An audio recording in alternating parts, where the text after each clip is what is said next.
Musselman against Buzz Williams, as you just heard the starting five. These two coaches came into the league the same year. The SEC made big noise that year with head coaching hires. These are two of the best in the business, Tony. They made a lot of great hires to uplift the conference and make sure that it's competitive on both sides, not only from the coach but also from the player personnel standpoint. Two really creative minds. They have got guys better and developed players. They understand how to motivate their teams. Musselman with such an interesting path to become the head coach at Nevada and now in Arkansas. He was in the NBA, was in the USBL, was in the CBA for 9 years. He was bouncing all over, and now, boy, has he found a niche here with the Razorbacks. 4 straight NCAA tourneys going back to his days in Riga. Well, he is, in today's society and coaching, he's a player coach. You can get a player coach. Guys want to play for those kind of guys. They know they want to have freedom. He's going to let those guys play. He wants them to have fun, enjoy themselves, and he wants the world to see them showcase their skill set. Buzz Williams, in his 15th year as a head coach, has been to 8 NCAA tourneys, Marquette, Virginia Tech, now Texas A&M. Gives his guys an embrace, an undersized team on paper. But one of the toughest teams in the SEC, that's Buzz Williams' style. He did that going all the way back to the Marquette Golden Eagles. Yeah, you can't see so hard that Texas A&M is going to play with. Game 3, their legs probably will be tired, but they're going to play on instinct, toughness, and pure will. Officials here are Don Bailey, Terry Weimer, and Mark Lennox, as we're just about set for the top first of 2 in the SEC semis. And it's Texas A&M in alternate camo grays with the interwoven TAM on the chest, and names on the back in white, numbers in white. Arkansas home team as the 4 seed in the whites. And we are just about set for ball. Jalen Williams at 6'10" will tap it up against a 6'8" Henry Coleman, the one-time Duke Blue Devil transfer here to the SEC.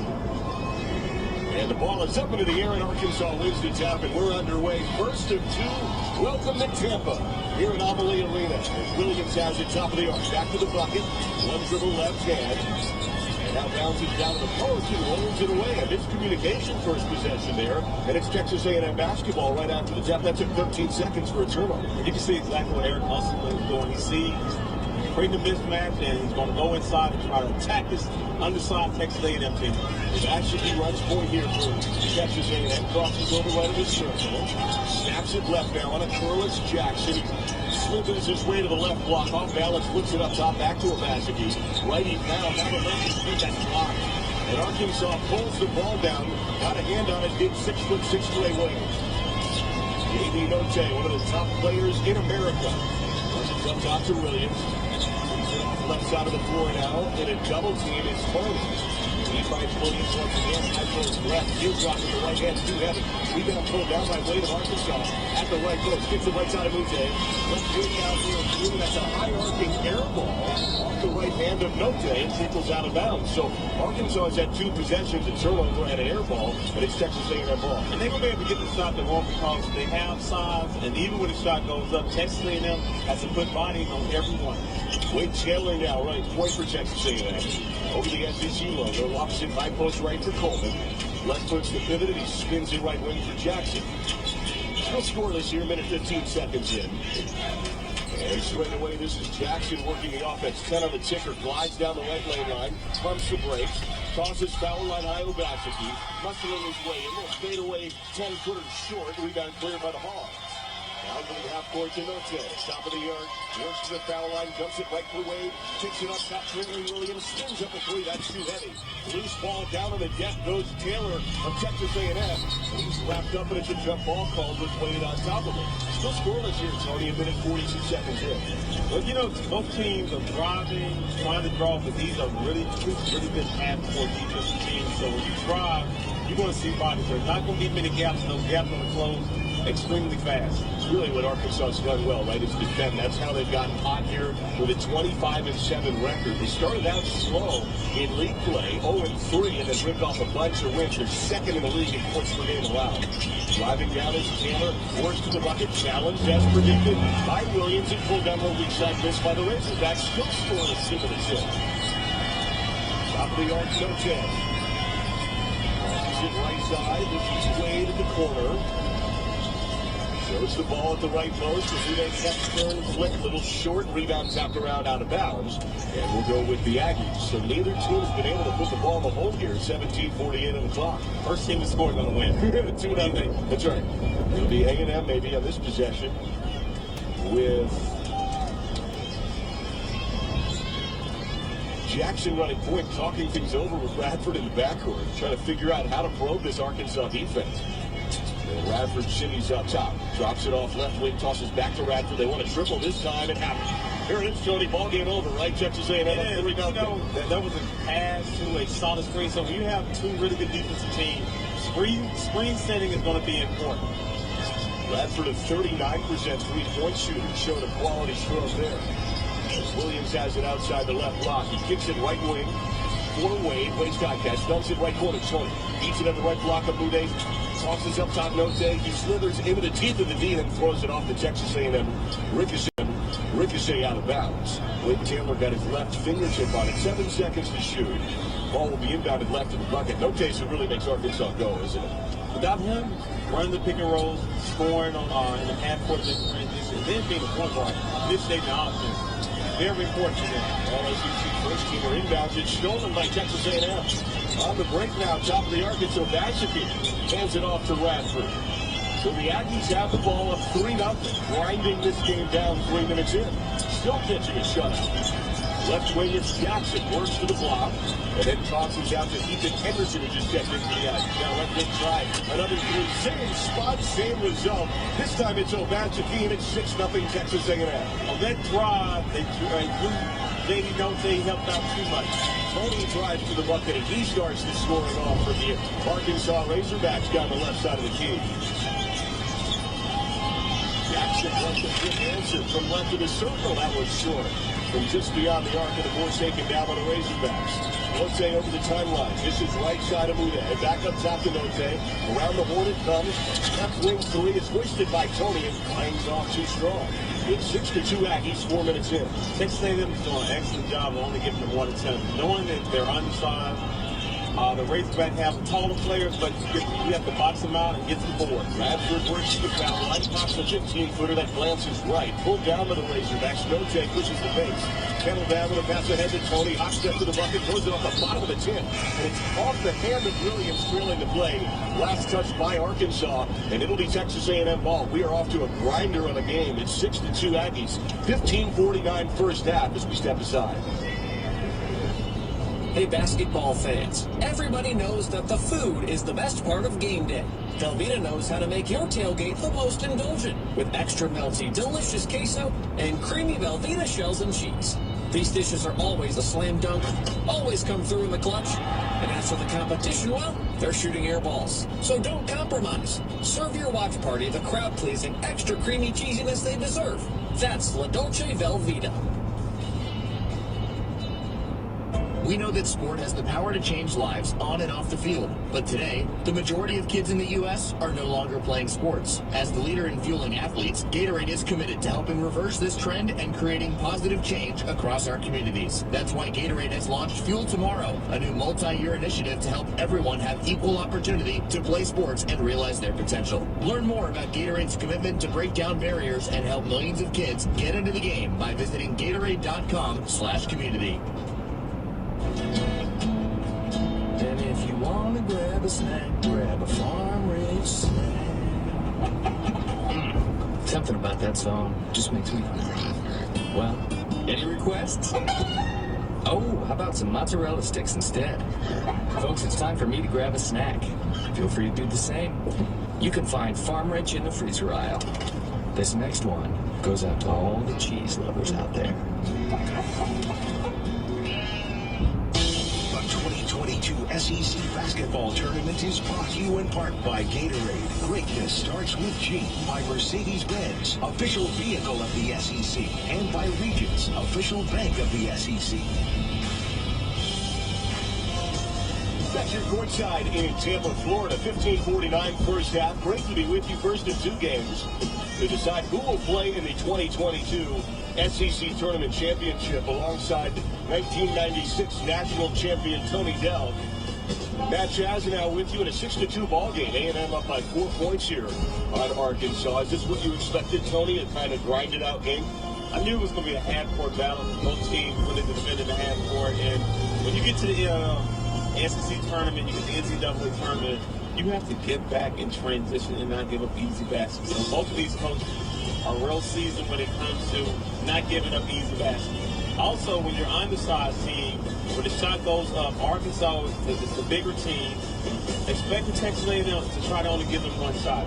And Arkansas, with the missing shots, they might send 2 or 3 guys in to try to get off the rebound. So Texas A&M can't have anyone leak out. They have to stay at home, all 5 guys, rebound collectively, and that's the game. And once you get the rebound, then push the ball back down the court. And as I talked about offensively, setting good screens, how you want to get over. It is striking that A&M's tallest players, Coleman at 6'8". I mean, it's really 4 out, 1 in. But like you said, when we went to the tap, they're tough. I mean, this A&M team is tough as nails, and they've grounded out to make it a 6-2 start here, showing just that. You know, you look at both teams and take on the personality of the coaches, and you see both coaches are all about defense, and he's going to give you freedom on offense. So they want you to defend.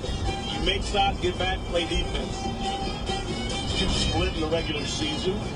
Texas A&M won the game at home 86-81. They lost on the road in overtime 76-73. A couple of 1-2 possession ball games between these two in the regular season. A lot of respect, but at the end of the day, Texas A&M is playing with momentum right now. Here's A&M now bringing it over the timeline as Buzz Williams places his jacket down at the chair. So we're down to just the vest and the tie now. Jackson has it at the right arc. He's cut off on the defense there by Tony. Glides to the left elbow, whips it up top. Taylor steps into a deep one.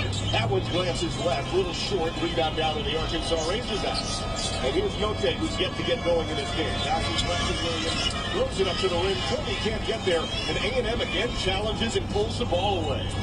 At the left wing now, this is Obaseki. Punches it up top on the drive for Jackson, works to the bucket and scores. And Jackson has 2 points to make it 8-2. 5 minutes in, the Razorbacks are 1 for 7 from the field. He had a thunderous dunk yesterday along with a block that was one of those you have to see. Down low, this is Wade. He picks it up top. Williams touches right. Note, hot potato. Deep in the right corner now, and a jump ball called as Chris Lex got tied up. This 5'7", 160-pound guard just came into the ball game and got tied up right away as Mude comes in for Williams once again for Arkansas. 14:50 first half. An 8-2 Texas A&M lead over the Razorbacks. Note pops it in now to Wade and gets it right back. Note speeds to the foul line, step back straight away, pops it to that hits the bracket. Coleman's guys to the board, and another one and done for the Razorbacks. They're going to push the ball down the court, set up their offense, try to get Coleman involved. Coleman just grabbed that rebound. Uses the screen of Coleman now. Taylor slides left off to the right side. Jackson drives in and a trap. Shuffled that pivot foot in the right wing, got a little anxious. As you saw a crease there when you get to the lane. Thought about that before he put the ball down. There's going to be some gaps, especially once you make the 3-point shot or a couple 3-pointers. Guys are going to close out next by putting the ball on the floor, drawing the defense, either making a bounce pass or the air pass to the big. So the 5-7 Lex runs point now for Arkansas. The backboard, he's pressured by Texas A&M. The 1-2-2 zone for a moment.